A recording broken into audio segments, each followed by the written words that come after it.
வருமானத்தை ஒரு மாசத்துக்கு எவ்வளவு எடுத்துக்க 28 கோடியும் எடுத்துட்டு ஒரு 49 லட்சமும் எடுக்கிறாங்க. நம்ம என்ன சொல்றோம், 1 கோடி எடுங்க, 1 கோடி எடுங்க ஒரு மாசத்துக்கு. ஒரு நாளைக்கு 3 லட்சம் ரூபாய் எடுங்க.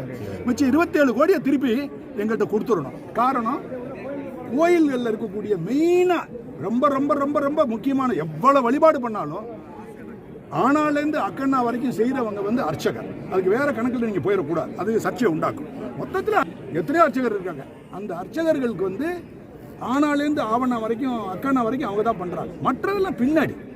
இந்த அர்ச்சகர்களுக்கு கிட்டத்தட்ட 12,000 அர்ச்சகர்களுக்கு மாசத்துக்கு 1000 ரூபாய் கூட கொடுக்க முடியாம இருக்கிறாங்க. அப்படின்னா ஒரு நாளைக்கு 1000 30 வகுத்து பார்க்கணும். கொடூரமான உச்சகட்டம். இவர்கள் அனைத்தும் சொல்றது நான் எல்லாம் முருகன் பக்தர், முருகன் ஐயாவுக்கு முன்னாடி வச்சக்கூடிய தெய்வ சத்தியம். சத்தியம் சத்தியம் சத்தியம் 28 கோடியே 49 லட்சம் ரூபாய் எடுத்துட்டு பாலிடிக்ஸே பேசல. நல்லா கவனிங்க. இந்த 28 கோடியும் நாங்க நாள் முழுக்க சாப்பாடு போடுறோம் நாங்க.